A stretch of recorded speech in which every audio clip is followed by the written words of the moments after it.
ओम नमः शिवाय। हर हर महादेव। प्रेम से बोलिए भगवान भोलेनाथ की जय। भक्तों, आप सभी का हमारे चैनल भक्ति स्टोरी में बहुत बहुत स्वागत है। आज आप श्रवण करेंगे श्रावण माह में शिव महापुराण की कथा अध्याय 21, जिसे आप अंत तक श्रवण करें। वीडियो पसंद आए तो एक लाइक करके कमेंट में हर हर महादेव अवश्य लिखें और हमारे चैनल भक्ति स्टोरी को सब्सक्राइब जरूर कर लें। तो आइए भक्तों, शुरू करते हैं शिव महापुराण की कथा अध्याय 21। ब्रह्मा जी ने कहा, मुनि, एक दिन की बात है। देवी सती एकांत में भगवान शंकर से मिली और उन्हें भक्ति पूर्वक प्रणाम करके दोनों हाथ जोड़ खड़ी हो गई। प्रभु शंकर को पूर्ण प्रसन्न जान नमस्कार करके विनीत भाव से खड़ी हुई। दक्ष कुमारी सती भक्ति भाव से अंजलि बांधे बोली। सती ने कहा, देव देव महादेव, करुणा सागर प्रभु, दीनों उद्धार परायण महायोगिन, मुझ पर कृपा कीजिए। आप परम पुरुष हैं, सबके स्वामी हैं, रजोगुण सत्वगुण और तमोगुण से परे हैं, निर्गुण भी हैं, सगुण भी हैं, सबके साक्षी निर्विकार और महाप्रभु हैं।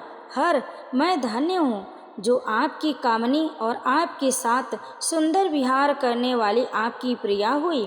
स्वामीन, आप अपनी भक्त वत्सलता से ही प्रेरित होकर मुझे मेरे पति हुए। नाथ, मैंने बहुत वर्षों तक आपके साथ विहार किया है।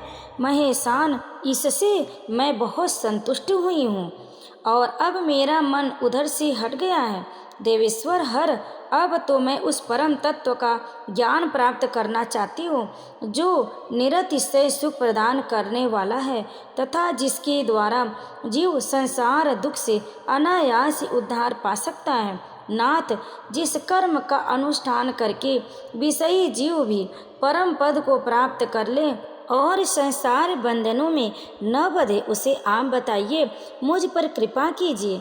ब्रह्मा जी कहते, मुनि, इस प्रकार आदि शक्ति महेश्वरी सती ने केवल जीवों के उद्धार के लिए जब उत्तम भक्ति भाव के साथ भगवान शंकर से प्रश्न किया, तब उनके उस प्रश्न को सुनकर स्वेच्छा से शरीर धारण करने वाले तथा योग के द्वारा भोग से विरक्त चित्त वाले स्वामी शिव ने अत्यंत प्रसन्न होकर सती से इस प्रकार कहा। शिव बोले, देवी दक्ष नंदिनी महेश्वरी, सुनो, मैं उसी परम तत्व का वर्णन करता हूँ जिससे वासनाबद्ध जीव तत्काल मुक्त हो सकता है। परमेश्वरी, तुम विज्ञान को परम तत्व जानो। विज्ञान वह है जिसके उदय होने पर मैं ब्रह्मा हूँ ऐसा दृढ़ निश्चय हो जाता है। सिवा की दूसरी किसी वस्तु का स्मरण नहीं रहता तथा उस विज्ञानी पुरुष की बुद्धि सर्वथा शुद्ध हो जाती है।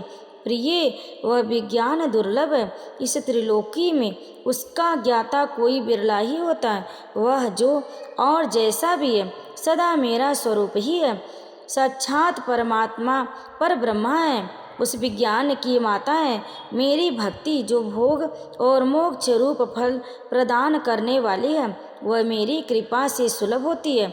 भक्ति 9 प्रकार की बताई गई है। सती, भक्ति और ज्ञान में कोई भेद नहीं है। भक्त और ज्ञानी दोनों को ही सदा सुख प्राप्त होता है। जो भक्ति का विरोधी है उसे ज्ञान की प्राप्ति होती नहीं है। देवी, मैं सदा भक्त के अधीन रहता हूँ और भक्ति के प्रभाव से जातिहीन नीच मनुष्यों के घरों में भी चला जाता हूँ, इसमें संशय नहीं है। सती व भक्ति 2 प्रकार की है, सगुणा और निर्गुणा। जो वैधि शास्त्र विधि से प्रेरित और स्वाभाविकी हृदय की सहज अनुराग से प्रेरित भक्ति होती है, वह श्रेष्ठ है तथा इससे भिन्न जो कामना मूलक भक्ति होती है, वह निम्न कोटि की मानी गई है। पूर्वोक्त सगुणा और निर्गुणा, ये दोनों प्रकार की भक्तियाँ नैष्टिकी और अनैष्टिकी के भेद से 2 भेद वाली हो जाती है। नैष्टिकी भक्ति 6 प्रकार की जाननी चाहिए और अनैष्टिकी एक ही प्रकार की कही गई है। विद्वान पुरुष विहिता और अविहिता आदि भेद से उसे अनेक प्रकार की मानते हैं। इन विविध भक्तियों के बहुत से भेद प्रभेद होने के कारण इनके तत्व का अन्यत्र वर्णन किया गया है। प्रिय मुनियों ने सगुणा और निर्गुणा दोनों भक्तियों के 9 अंग बताए हैं। दक्ष नंदिनी, मैं उन 9 अंगों का वर्णन करता हूँ, तुम प्रेम से सुनो। देवी, श्रवण, कीर्तन, स्मरण, सेवन, दास्य, अर्चन, सदा मेरा वंदन, संख्य और आत्मसमर्पण, ये विद्वानों ने भक्ति के 9 अंग माने हैं। शिवी भक्ति के उपांग भी बहुत से बताए गए हैं। देवी, अब तुम मन लगाकर मेरी भक्ति के पूर्वोक्त 9 अंगों के पृथक पृथक लक्षण सुनो। वे लक्षण भोग तथा मोक्ष प्रदान करने वाले, जो स्थिर आसन से बैठकर तन मन आदि से मेरी कथा कीर्तन आदि का नित्य सम्मान करता होगा, प्रसन्नता पूर्वक अपने श्रवण पुटों से उसके अमृतोपम रस का पान करता है, उसके इस साधन को श्रवण कहते हैं। जो हृदयाकाश के द्वारा मेरे दिव्य जन्म कर्मों का चिंतन करता हुआ प्रेम से वाणी द्वारा उनका उच्च स्वर से उच्चारण करता है, उसके इस भजन साधन को कीर्तन कहते हैं। देवी, मुझ नित्य महेश्वर को सदा और सर्वत्र व्यापक जानकर जो संसार में निरंतर निर्भय रहता है, उसी को स्मरण कहा गया। अरुणोदय से लेकर हर समय सेव की अनुकूलता का ध्यान रखते हुए हृदय और इंद्रियों से जो निरंतर सेवा की जाती है, वही सेवन नामक भक्ति है। अपने को प्रभु का किंकर समझकर हृदयामृत की भोग से स्वामी का सदा प्रिय संपादन करना दास्य कहा गया है। अपने धन वैभव के अनुसार शास्त्रीय विधि से मुझ परमात्मा को सदा पाद आदि 16 उपचारों का जो समर्पण करना है, उसे अर्चन कहते हैं। मन से ध्यान और वाणी से वंदनात्मक मंत्रों के उच्चारण पूर्वक 8 अंगों से भूतल का स्पर्श करते हुए जो इष्ट देव को नमस्कार किया जाता है, उसे वंदन कहते हैं। ईश्वर मंगल या अमंगल जो कुछ भी करता है, वह सब मेरे मंगल के लिए ही है, ऐसा दृढ़ विश्वास रखना सांख्य भक्ति का लक्षण है। देह आदि जो कुछ भी अपनी कही जाने वाली वस्तु है, वह सब भगवान की प्रसन्नता के लिए उन्हीं को समर्पित करके अपने निर्वाह के लिए भी कुछ बचाकर न रखना अथवा निर्वाह की चिंता से भी रहित हो जाता, आत्मसमर्पण कहलाता। ये मेरी भक्ति के 9 अंग हैं, जो भोग और मोक्ष प्रदान करने वाले हैं। इनसे ज्ञान का प्राकट्य होता है तथा ये सब साधन मुझे अत्यंत प्रिय है। मेरी भक्ति के बहुत से उपांग भी कहे गए, जैसे बिल्व आदि का सेवन। इनको विचार से समझ लेना चाहिए। ओम नमः शिवाय। भक्तों, शिव महापुराण की कथा अध्याय 21 यहीं पर समाप्त हुई। अब आप श्रवण करें श्रावण मास की कथा अध्याय 21। इस अध्याय में श्रावण पूर्णिमा पर किए जाने वाले कृत्यों का संक्षिप्त वर्णन तथा रक्षाबंधन की कथा बताया गया। सनत कुमार बोले, हे दयानिधि, कृपया करके अब आप पौर्णमासी व्रत की विधि कहिए, क्योंकि हे स्वामीन, इसका महात्म्य में सुनने वालों की श्रवणेच्छा बढ़ती है। ईश्वर बोले, हे सनत कुमार, इस श्रावण मास में पूर्णिमा तिथि को उत्सर्जन तथा उपाकर्म संपन्न होते हैं। पौष की पूर्णिमा तथा माघ की पूर्णिमा तिथि उत्सर्जन कृत्य के लिए होती है, अथवा उत्सर्जन कृत्य हेतु पौष की प्रतिपदा अथवा माघ की प्रतिपदा तिथि विहित है, अथवा रोहिणी नामक नक्षत्र उत्सर्जन कृत्य के लिए प्रशस्त होता है, अथवा अन्य कालों में भी अपनी अपनी शाखा के अनुसार उत्सर्जन तथा उपाकर्म दोनों का साथ साथ करना उचित माना गया। अतः श्रावण मास की पूर्णिमा को उत्सर्जन कृत्य प्रशस्त होता है। साथ ही ऋग्वेदियों के लिए उपाकर्म हेतु श्रवण नक्षत्र होना चाहिए। चतुर्दशी पूर्णिमा अथवा प्रतिपदा तिथि में जिस दिन श्रवण नक्षत्र हो, उसी दिन ऋग्वेदियों को उपाकर्म करना चाहिए। यजुर्वेदियों का उपाकर्म पूर्णिमा में और सामवेदियों का उपाकर्म हस्त नक्षत्र में होना चाहिए। शुक्र और गुरु के अस्तकाल में भी सुखपूर्वक उपाकर्म करना चाहिए, किंतु इस काल में इसका प्रारंभ पहले नहीं होना चाहिए, ऐसा शास्त्र विदों का मानना है। ग्रहण तथा संक्रांति के दूषित काल के अनंतर इसे करना चाहिए। हस्त नक्षत्र युक्त पंचमी तिथि अथवा भाद्रपद पूर्णिमा तिथि में उपाकर्म करें। अपने अपने गृहसूत्र के अनुसार उत्सर्जन तथा उपाकर्म करें। अधिक मास आने पर इसे शुद्ध मास में करना चाहिए। ये दोनों कर्म आवश्यक हैं, अतः प्रत्येक वर्ष इन्हें नियम पूर्वक करना चाहिए। उपाकर्म की समाप्ति पर जातियों के विद्यमान रहने पर स्त्रियों को सभा में सभादीप निवेदन करना चाहिए। उस दीपक को आचार्य ग्रहण करें या किसी अन्य ब्राह्मण को प्रदान कर दे। दीप की विधि इस प्रकार है। सुवर्ण, चांदी अथवा तांबे के पात्र में सेर भर गेहूं के आटे का दीपक बनाकर उसमें उस दीपक को जलाएं। वह दीपक घी से अथवा तेल से भरा हो और 3 बत्तियों से युक्त हो। दक्षिणा तथा तांबूल सहित उस दीपक को ब्राह्मण को अर्पण कर दे। दीपक की तथा विप्र की विधिवत पूजा करना चाहिए। दक्षिणा तथा तांबूल से युक्त यह उत्तम सभा दीप मैंने देव को निवेदित किया है। मेरे मनोरथ अब पूर्ण हो। सभा दीप प्रदान करने से पुत्र पौत्र आदि से युक्त कुल उज्ज्वलता को प्राप्त होता है और यश के साथ निरंतर बढ़ता है। इसे करने वाली स्त्री दूसरी जन्म में दिवंगनाओं के समान रूप प्राप्त करती है। वह स्त्री सौभाग्यवती हो जाती है और अपने पति की अत्यधिक प्रिय पात्र होती है। इस प्रकार 5 वर्ष तक इसे करने के पश्चात उद्यापन करना चाहिए और अपने सामर्थ्य के अनुसार भक्ति पूर्वक दक्षिणा देनी चाहिए। हे सनत कुमार, यह मैंने आपसे सभा दीप का शुभ महात्म्य कह दिया। उसी रात्रि में श्रवणा कर्म का करना चाहिए। इसके बाद वहीं पर सर्प बलि की जाती है। अपना अपना गृह सूत्र देखकर ये दोनों ही कृत्य करने चाहिए। हयग्रीव का अवतार उसी तिथि में कहा गया, अतः इस तिथि पर हयग्रीव जयंती का महोत्सव मनाना चाहिए। उनकी उपासना करने वालों के लिए यह उत्सव नित्य करना बताया गया। श्रावण पूर्णिमा के दिन श्रावण नक्षत्र में भगवान श्री हरि हयग्रीव के रूप में प्रकट हुए और सर्वप्रथम उन्होंने सभी पापों का नाश करने वाले सामवेद का गान किया।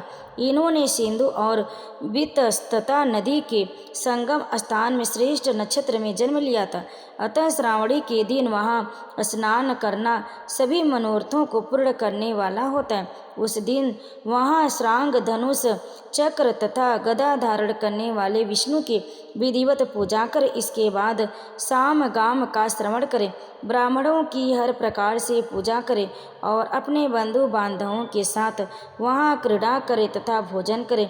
स्त्रियों को चाहिए कि उत्तम पति प्राप्त करने के उद्देश्य से जल क्रीड़ा करें। उसी दिन अपने अपने देश में तथा घर में इस महोत्सव को मनाना चाहिए तथा हयग्रीव की पूजा करनी चाहिए और उनके मंत्र का जप करना चाहिए। यह मंत्र इस प्रकार से है: आदि में प्रणव तथा उसके बाद नमः शब्द लगाकर बाद में भगवते धर्माय जोड़कर उसके भी बाद आत्मविशोधन शब्द की चतुर्थी विभक्ति आत्मविशोधनाय लगानी चाहिए। पुनः अंत में नमः शब्द प्रयोग करने से 18 अक्षरों वाला ओम नमो भगवती धर्माय आत्मविशोधनाय नमः मंत्र बनता है। यह मंत्र सभी सिद्धियां प्रदान करने वाला और 6 प्रयोगों को सिद्ध करने वाला है। इस मंत्र का पुरस्कार 18 लाख अथवा 18,000 जप का है। कलयुग में इसका पुरस्कार इससे भी 4 गुना जप से होना चाहिए। इस प्रकार करने पर हयग्रीव प्रसन्न होकर उत्तम वांछित फल प्रदान करते हैं। इसी पूर्णिमा के दिन रक्षाबंधन मनाया जाता है, जो सभी रोगों को दूर करने वाला तथा सभी अशुभों का नाश करने वाला है। हे मुनि श्रेष्ठ, इसी प्रसंग में एक प्राचीन इतिहास सुनिए। इंद्र की विजय प्राप्ति के लिए इंद्राणी ने जो किया था उसे मैं बता रहा हूँ। पूर्व काल में 12 वर्षों तक देवासुर संग्राम होता रहा। तब इंद्र को थका हुआ देखकर देवी इंद्राणी ने उन सुरेंद्र से कहा, हे देव, आज चतुर्दशी का दिन है। प्रातः होने पर सब ठीक हो जाएगा। मैं रक्षाबंधन अनुष्ठान करूंगी, उससे आप अजय हो जाएंगे। और तब ऐसा कहकर इंद्राणी ने पूर्णमासी के दिन मंगल कार्य संपन्न करके इंद्र के दाहिने हाथ में आनंददायक रक्षा बांध दी। उसके बाद ब्राह्मणों के द्वारा स्वस्तयन किए गए तथा रक्षाबंधन से युक्त इंद्र ने दानव सेना पर आक्रमण किया और क्षण भर में उसे जीत लिया। इस प्रकार विजयी होकर इंद्र तीनों लोकों में पुनः प्रतापवान हो गए। हे मुनीश्वर, मैंने आपसे रक्षाबंधन के इस प्रभाव का वर्णन कर दिया, जो कि विजय प्रदान करने वाला, सुख देने वाला और पुत्र आरोग्य तथा धन प्रदान करने वाला है। सनत कुमार बोले, हे देवश्रेष्ठ, यह रक्षाबंधन किस विधि से, किस तिथि में तथा कब किया जाता है? हे देव, कृपया करके इसे बताएं। हे भगवान, जैसे जैसे आप अद्भुत बातें बताते जा रहे हैं, वैसे वैसे अनेक अर्थों से युक्त कथाओं को सुनते हुए मेरी तृप्ति नहीं हो रही है। ईश्वर बोले, बुद्धिमान मनुष्य को चाहिए कि श्रावण का महीना आने पर पूर्णिमा तिथि को सूर्योदय के समय श्रुति स्मृति के विधान से स्नान करे।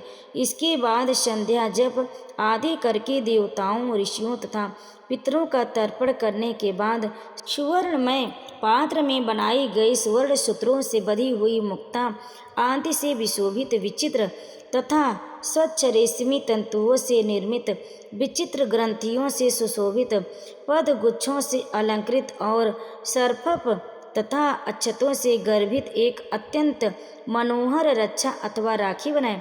इसके बाद कलश स्थापन करके उसके ऊपर पूर्ण पात्र रखे और पुनः उस पर रक्षा को स्थापित कर दे। इसके बाद रम्य आसन पर बैठकर सुहृदय सज्जनों के साथ वरंगनाओं के नृत्य गान आदि तथा क्रीड़ा मंगल कृत्य से संलग्न रहे। इसके बाद यह मंत्र पढ़कर पुरोहित रक्षा बंधन करे। एन वध्रो बलि राजा दानवेंद्रो महाबल तेन त्वामनु बंधवानी रक्षे माँ चल। जिस बंधन से महान बल से संपन्न दानवों के पति राजा बलि बांधे गए थे, उसी से मैं आपको बांधता हूँ। हे रक्षे, चलायमान मत हो। ब्राह्मणों, क्षत्रियों, वैश्यों, शूद्रों तथा अन्य मनुष्यों को चाहिए कि यत्न पूर्वक ब्राह्मणों की पूजा करके रक्षा बंधन करे। जो इस विधि से रक्षा बंधन करता है, वह सभी दोषों से रहित होकर वर्ष पर्यंत सुखी रहता है। विधान को जानने वाला जो मनुष्य शुद्ध श्रावण मास में इस रक्षाबंधन अनुष्ठान को करता है, वह पुत्रों पौत्रों तथा सुहृदय जनों के साथ एक वर्ष भर अत्यंत सुख से रहता है। उत्तम व्रत करने वाले को चाहिए कि भद्रा में रक्षाबंधन न करें, क्योंकि भद्रा में बांधी गई रक्षा विपरीत फल देने वाली होती है। ओम नमः शिवाय।